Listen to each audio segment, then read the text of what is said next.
हम्म। तो अब हमने क्विट इंडिया मूवमेंट पढ़ लिया था और नेक्स्ट टॉपिक है हमारा आज़ाद हिंद फौज, जिसको कि इंडियन नेशनल आर्मी भी हम कहते हैं। आज़ाद हिंद फौज, INA, इंडियन नेशनल आर्मी भी इसको कहा जाता है, INA।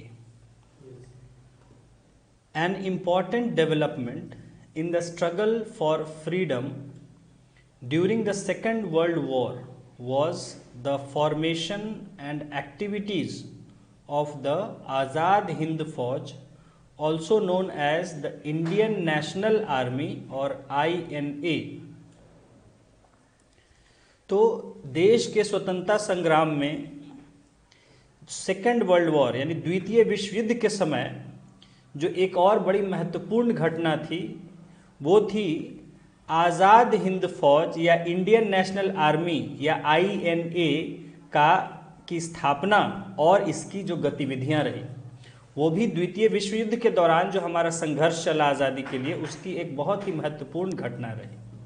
ठीक है, सुभाष चंद्र बोस जिनसे जोड़ के इसको देखा जाता है आज़ाद हिंद फौज को, तो ये जो है एक बड़ा ही महत्वपूर्ण, जब सेकेंड वर्ल्ड वॉर हो रहा था उसी के बीच की ये घटना है, ध्यान रखेंगे। INA, इंडियन नेशनल आर्मी की स्थापना। रास बिहारी बोस एन इंडियन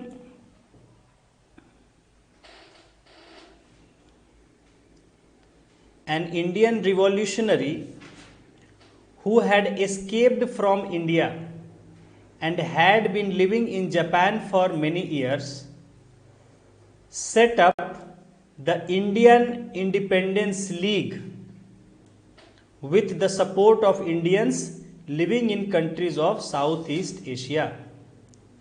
तो रास बिहारी बोस जो कि एक क्रांतिकारी थे और भारत से जब अंग्रेज़ों ने सबको गिरफ्तार कर लिया था तो उस समय अंग्रेज़ों से बच के भारत से निकल गए थे और कुछ सालों से जापान में वहाँ निवास कर रहे थे, रह रहे थे। तो उन्होंने जो है साउथ ईस्ट एशिया यानी दक्षिण पूर्व एशिया का जो हिस्सा है, यानी कि आप देख लीजिए थाईलैंड, सिंगापुर, मलेशिया, इधर का जो क्षेत्र है, तो साउथ ईस्ट एशिया में रह रहे भारतीयों के सहयोग से एक नए संगठन का स्थापना किया, इंडियन इंडिपेंडेंस लीग यानी भारतीय स्वतंत्रता दल। ठीक है, दल, समूह, जो भी कहें लीग को। तो ऐसा लीग था जो कि किसके लिए था? इंडिपेंडेंस ऑफ इंडिया, भारत की स्वतंत्रता के लिए बनाया गया एक दल था। तो इसका नाम उन्होंने रखा इंडियन इंडिपेंडेंस लीग और इसकी स्थापना उन्होंने दक्षिण पूर्व एशिया, साउथ ईस्ट एशिया का जो क्षेत्र है, वहाँ जो भारतीय लोग रह रहे थे उनको जो है संगठित करके इस स्थापना की इसकी जो है। Thousands of Indian soldiers of the British Army had been taken prisoner by Japan। देखिए क्या हुआ था, अभी आपने पढ़ा जो सेकेंड वर्ल्ड वॉर के बारे में, तो जब जापान ने अटैक कर दिया था साउथ ईस्ट एशिया पर, अभी बताया था आपको लास्ट लेक्चर में, तो वहां उन्होंने जो ब्रिटेन की तरफ से भारतीय सैनिक लड़ रहे थे, तो ऐसे बहुत से हजारों भारतीय सैनिकों को वहां जो है बंदी बना लिया गया था जापान के द्वारा और जेलों में डाल दिया गया था बंदी बना के। ठीक है, आपने पढ़ा था कि ब्रिटेन पर, क्योंकि भारत जो है ब्रिटेन के क्षेत्र में था, तो दक्षिण पूर्व एशिया और भारत की सीमा तक जो है वहां तक जापान ने अटैक करके कैप्चर कर लिया था बहुत से हिस्सों को। तो वहां जो भारतीय सैनिक जो कि ब्रिटिश फौज में थे, ठीक है, तो उनको जो है बंदी बना के कैद में डाल दिया गया था। When Japan defeated the British armies and occupy almost all the countries of Southeast Asia, the League formed the Indian National Army from among the Indian prisoners of war with the aim of liberating India from the British rule। तो कहा जा रहा है कि जब Japan ने मैंने बताया कि जापान ने हमला किया, ब्रिटिश आर्मी को हरा दिया और लगभग जो साउथ ईस्ट एशिया के देश हैं छोटे बड़े, उन सब पर जो है कब्जा कर लिया।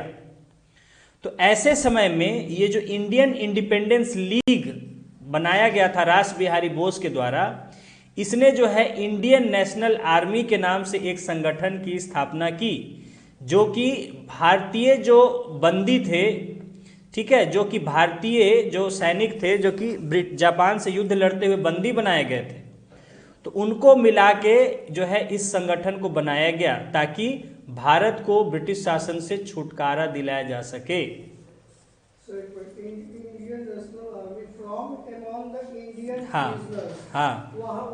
हाँ, ब्रिटिश साउथ ईस्ट एशिया में, यानी जो सिंगापुर, थाईलैंड, मलेशिया, इधर का जो इंडोनेशिया क्षेत्र है, तो यहाँ पर जिन भारतीय सैनिकों को जापान ने अब गिरफ्तार कर लिया, हाँ, जापान ने बंदी बना लिया था,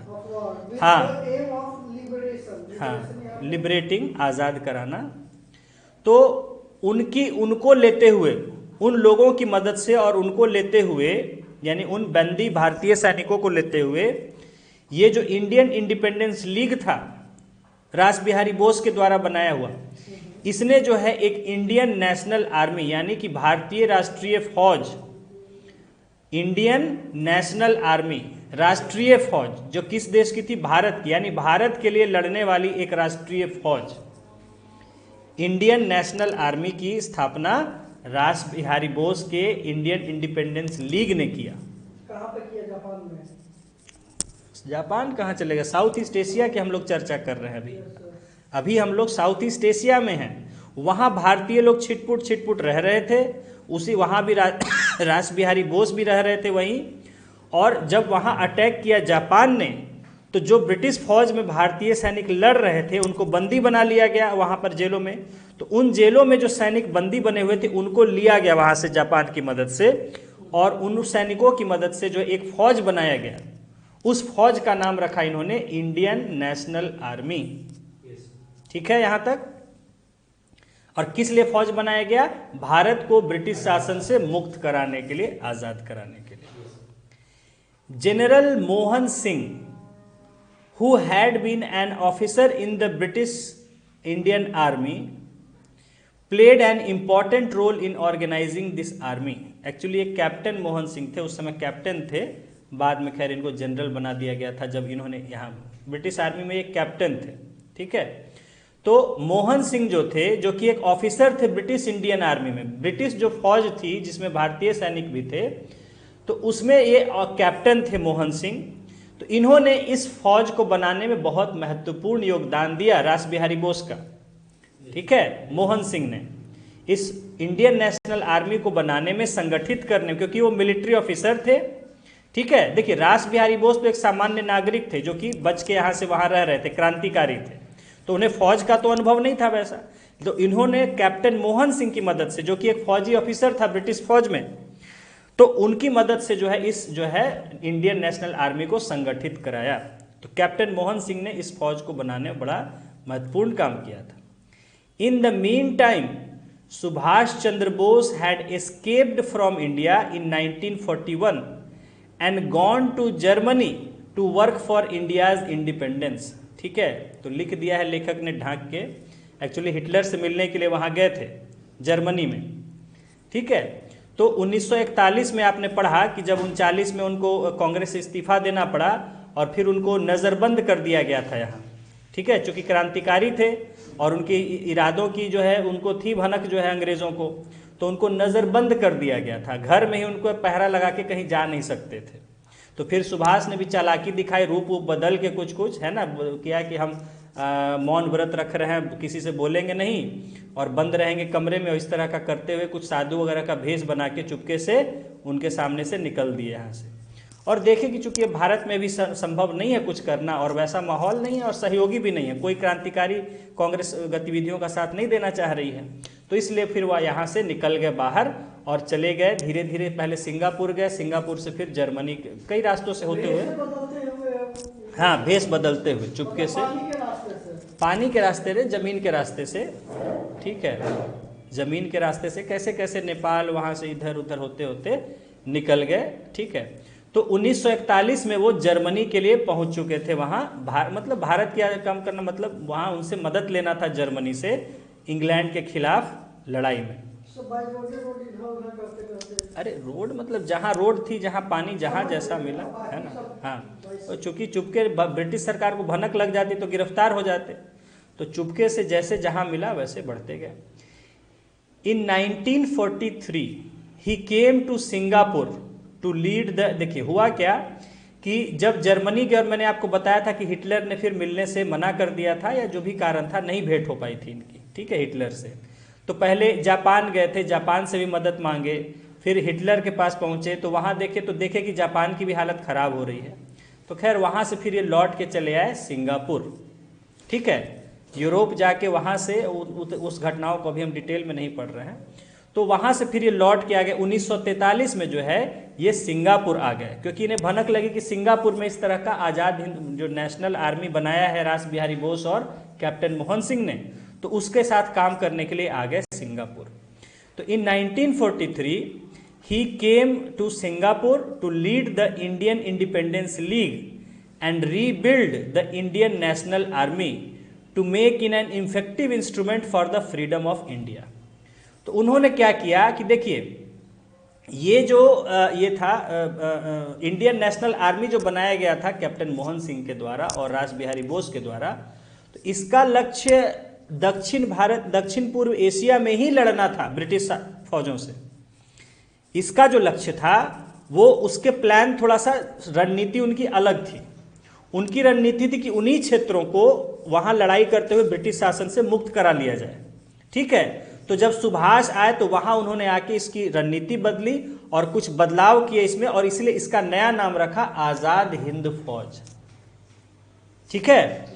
हाँ, तो इसका नाम रखा आजाद हिंद फौज की, नहीं हमें भारत को आजाद कराने के लिए लड़ना है, उसके लिए फौज को तैयार करना है।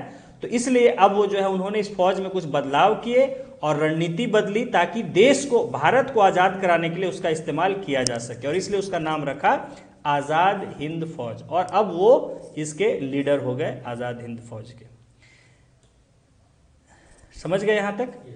द आजाद हिंद फौज comprised of about 45,000 soldiers, among whom were Indian prisoners of war as well as Indians who were settled in various countries of Southeast Asia. तो आज़ाद हिंद फौज में कितने लोग थे? लगभग 45,000 सैनिक थे, मेंबर्स थे उसके, जिसमें कि एक तो वो लोग थे जो भारतीय सैनिक ब्रिटिश फौज में थे और उनको बंदी बना लिया गया था जापान के द्वारा, ज़्यादातर तो वो लोग थे, लेकिन साथ ही साथ और भी जो भारतीय लोग उन देशों में छिटपुट जो है ब्रिटिश शासन से बच के या किसी कारण से वहाँ रह रहे थे, उन्होंने भी उस फौज में ज्वाइन किया, ठीक है। दोनों लोग थे। हाँ, कंप्राइज मतलब उससे मिल के बना होना, हाँ। तो इसमें जो लगभग 45,000 सिपाही थे आज़ाद हिंद फौज के, जिसमें कि एक तो बंदी भारतीय सैनिक थे और साथ ही साथ जो भारतीय दक्षिण पूर्व एशिया, साउथ ईस्ट एशिया में रह रहे थे, उन लोगों ने भी इस फौज में शामिल हो गए थे। तो ये बनी थी आज़ाद हिंद फौज। On 21 October 1943 Subhash Chandra Bose, who was now popularly known as Netaji, proclaimed the formation of the Provisional Government of Independent India in Singapore. तो बोस ने और नया काम क्या किया कि 21 अक्टूबर को जो है वहां सिंगापुर में एक सरकार बनाई इन्होंने, कही कि ये जो है प्रोविजनल गवर्नमेंट, यानी कि काम चलाऊ सरकार, जब तक पूरी आज़ादी मिल जाती है तो तब तक के लिए एक प्रोविजनल गवर्नमेंट, ठीक है, यानी कार्यकारी काम चलाऊ सरकार, टेम्पोररी, ठीक है।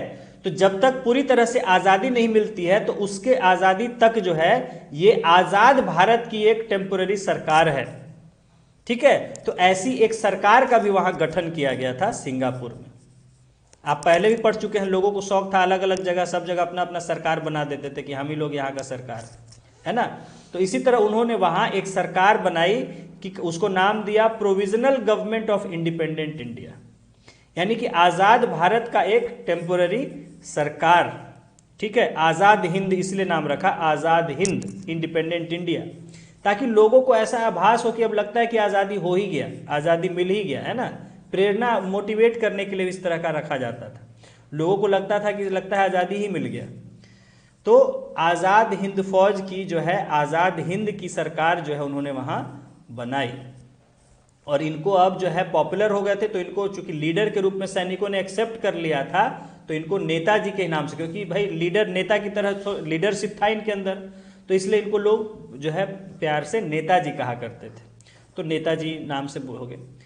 Netaji went to the Andamans which had been occupied by the Japanese and hoisted there the flag of India.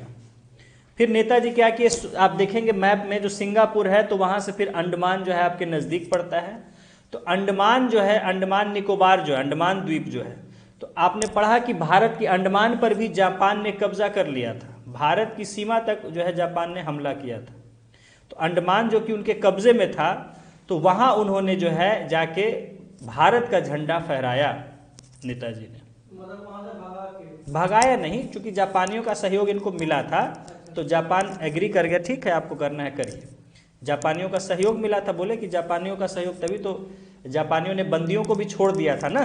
जो आज़ाद हिंद फौज कैसे बनी, जब वो सैनिक जो बंदी थे तो उनको छोड़ दिया जापान सरकार ने कि ठीक है आप लड़ना चाहते हैं, क्योंकि देखिए वो अपना फायदा देख रहे थे, वो देखे कि अंग्रेजों से लड़ेंगे जाके, तो इंग्लैंड से उनकी भी दुश्मनी थी, उन्होंने कहा ठीक है बंदी हैं ले जाइए, तो अभी अंग्रेज की तरफ से लड़ रहे थे, अपने तरफ से लड़वाइए उन्हीं के खिलाफ, ठीक है। तो कहे कि ठीक है, अंग्रेज इन्होंने फायदा देखा कि हमारा काम बन जाएगा, तो वहाँ से बड़ी संख्या में जो भारतीय लोग कैदी थे उनको ले लिया, जापान सरकार ने दे दिया, बोला झंडा फहराना है, जाइए फहराते रहिए जहाँ जहाँ।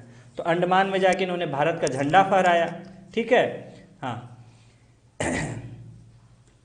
In early 1944 3 units of Azad Hind Fauj INA took part in the attack on the northeastern parts of India to oust the British from India।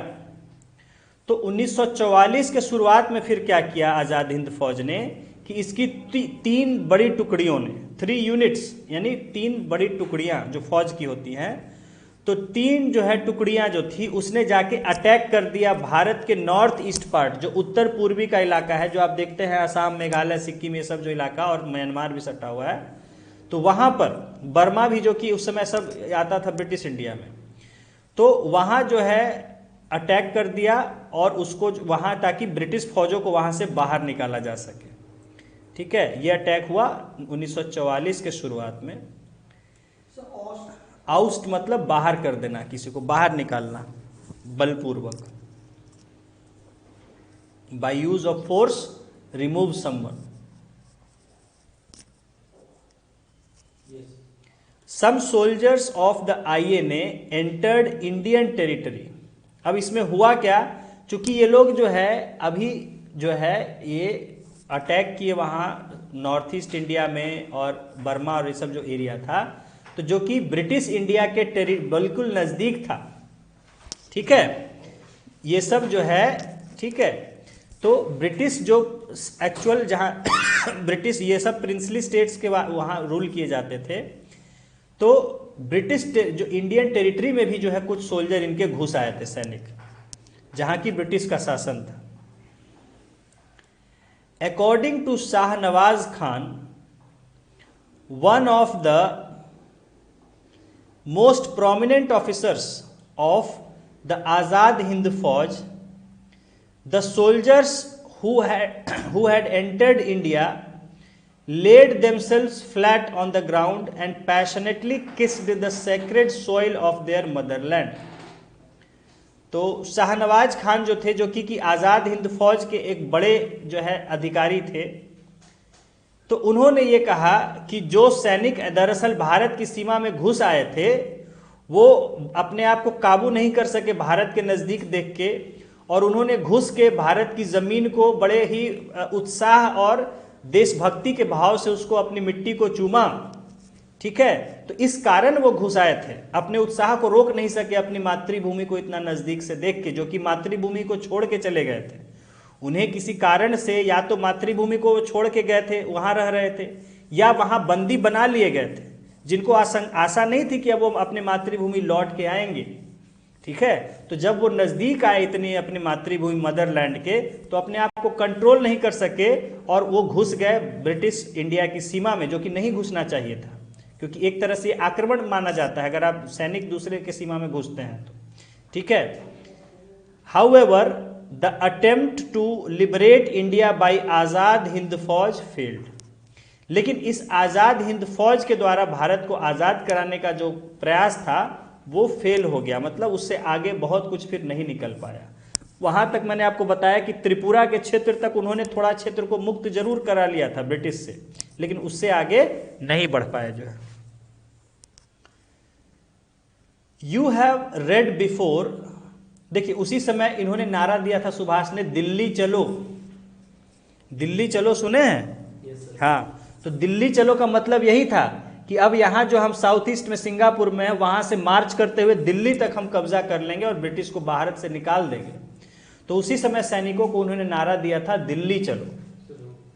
हैं? हो गया।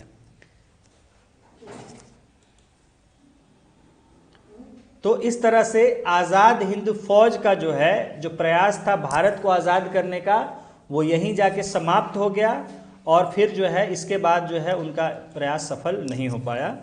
यहाँ तक, हाँ, सेक्रेड, पवित्र मिट्टी, हाँ, जो मातृभूमि की पवित्र मिट्टी थी उसको उन्होंने जब प्रवेश किया सीमा में, तो उसको अपने देशभक्ति भाव से उसको चूमा। ठीक है, पैशनेटली मतलब भावनापूर्ण। ठीक है, तो आज़ाद हिंद फौज, हाँ, आगे,